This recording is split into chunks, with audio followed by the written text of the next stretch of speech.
Son las 7:16 de la mañana en Canarias. La prensa nacional, como ustedes acaban de escuchar, recoge efectivamente el respaldo que ayer recibía la ministra de Defensa alemana, Ursula von der Leyen, como nueva presidenta de la Comisión Europea. Un respaldo, eso sí, por la mínima, pero respaldo, al fin y al cabo.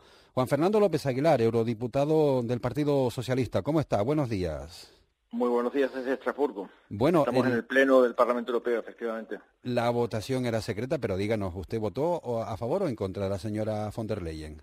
Voté a favor como el conjunto de la delegación socialista y como la gran mayoría del grupo socialista, sin cuyo apoyo no hubiera sido posible. Forma parte siempre esta negociación de un trabajo muy complejo entre varias instituciones y sobre todo tenso y complicado, pero ha sido dirigido por la presidenta del grupo, Iratxe García, y por el liderazgo del grupo socialista en muy buena medida, que cuenta con un grupo, una delegación española más influyente que nunca, porque somos la primera delegación del grupo socialista.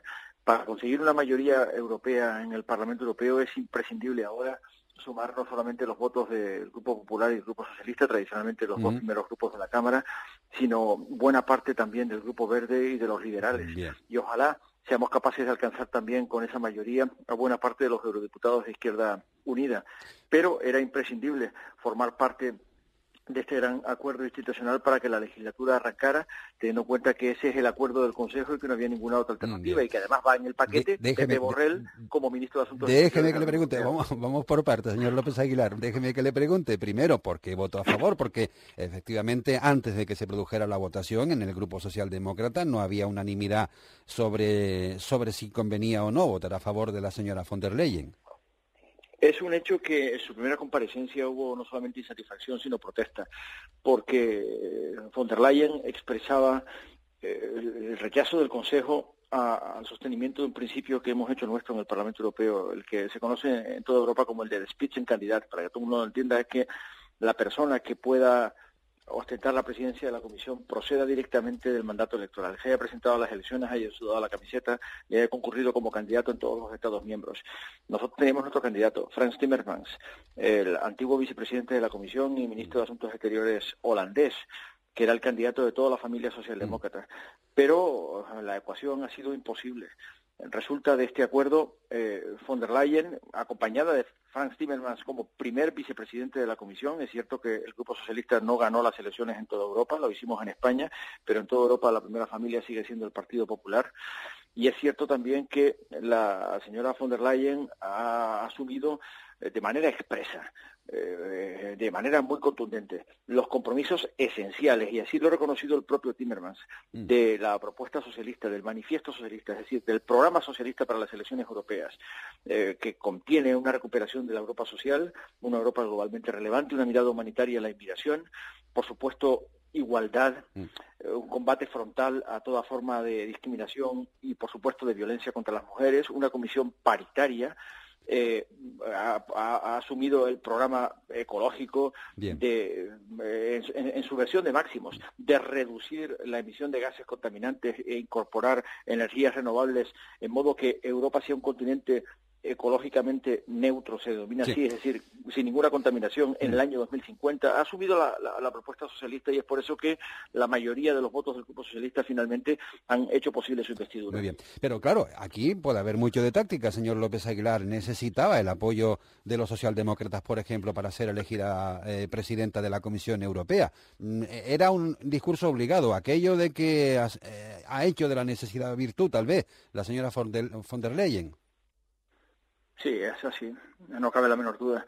Y es cierto también que le ha influido grandemente Frans Timmermans, que ha asumido la situación. Él ha sido el candidato de la familia socialista a la presidencia de la Comisión, pero lamentablemente no hemos sido la primera fuerza, y mire que lo lamento, porque he combatido, como imagina, con toda mi energía para que, lo mismo que hemos hecho en España, el Grupo Socialista volviera a ser el primer grupo de la Cámara. No ha sido así. Y es cierto que hace falta componer siempre en el Parlamento Europeo mayorías cada vez más transversales, y que el Grupo Socialista está, irónicamente, en una posición más central que en la legislatura anterior, porque en la legislatura anterior la mayoría proeuropea la garantizaban por sus votos, y solo por sus votos los grupos populares y socialistas.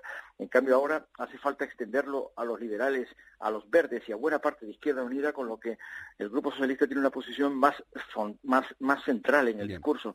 Pero insisto en que de manera muy contundente Ursula von der Leyen ha asumido los compromisos esenciales de la agenda socialista y lo expresó de manera convincente en una jornada que, como imagina, fue larga y tensa. La comparecencia duró cerca de 1 hora, pero el debate duró otras 4 y la votación tuvo lugar a última hora de la tarde, en modo que con esa mayoría muy ajustada ella comprende que va a tener que realmente moverse en la dirección del Grupo Socialista si quiere conservar esa mayoría de investidura y sobre todo garantizarla para los comisarios, porque son 28 y todos van a ser examinados por las comisiones relevantes. Yo presido la de Justicia e Interior y hay al menos 4 comisarios que deben obtener una mayoría de 2 tercios del Parlamento Europeo para poder ser investidos y para poder completar el colegio de comisarios. La señora von der Leyen no pasó por las urnas en las elecciones europeas, señor López Aguilar. Lo protestamos, como imagina, muy sonoramente. Eso nos consumió en las primeras jornadas, es decir, asimilar que el Consejo había prescindido de los candidatos que habían dado la cara ante las urnas, como imagina, no ha sido fácil. Lo primero que escuchó el Consejo fue nuestro reproche, nuestra protesta, y es lo que escuchó la señora von der Leyen. Por supuesto pusimos el grito en el cielo, pero una vez más, el Consejo ha ejercido su prerrogativa de proponer un candidato o candidata a la presidencia de la Comisión. Lo dicen los tratados. Es cierto que los tratados dicen que eso tiene que hacerse habiendo escuchado las urnas y de acuerdo con el sentido del voto de las elecciones al Parlamento Europeo. Y es cierto que la señora von der Leyen procede de la familia política, como se denomina en la jerga europea, del grupo parlamentario que tiene mayor número de escaños en el Parlamento Europeo, del Grupo Popular. Sigue siendo la primera fuerza. Si lo hubieran sido los socialistas, la situación hubiera sido completamente insostenible, que se nos hubiera propuesto una candidata procedente de las filas del Partido Popular y no del Grupo Socialista, pero lamentablemente no hemos sido la primera fuerza. Y una vez que el propio Frans Timmermans asimila la situación y acepta ser el primer vicepresidente de la Comisión, habiendo dado la cara grandemente por el Estado de Derecho, por el imperio de la ley, por meter en vereda a los Estados miembros que han mostrado derivas autoritarias y escoradas a la extrema derecha de manera más grosera. Una vez que el propio Frans Timmermans se pone de parte de la composición de esta comisión y además lleva como ministro de Asuntos Exteriores, alto representante para la política exterior y de ciudad común, a Pepe Borrell, que es el ministro de Asuntos Exteriores españoles, me parece que era muy difícil que los socialistas españoles pudiésemos denegar la investidura de la presidencia de la Comisión. Pues suerte para la señora von der Leyen, que el día 1 de noviembre tomará posesión y relevará al señor Juncker al frente de la Comisión Europea, el gobierno de la Unión Europea, podríamos decir. Juan Fernando López Aguilar. Insisto que la operación se completa después del verano con el examen a todos y cada uno de los comisarios, cosa que no tiene lugar en España. Muy bien. No todos los ministros tienen que pasar el examen parlamentario para poder ascender al Consejo de Ministros, pero así sucede en la Unión Europea y ese poder lo vamos a ejercer. Muy bien. Gracias, señor López Aguilar. Como siempre, un saludo desde Canarias. Un saludo, muy buenos días.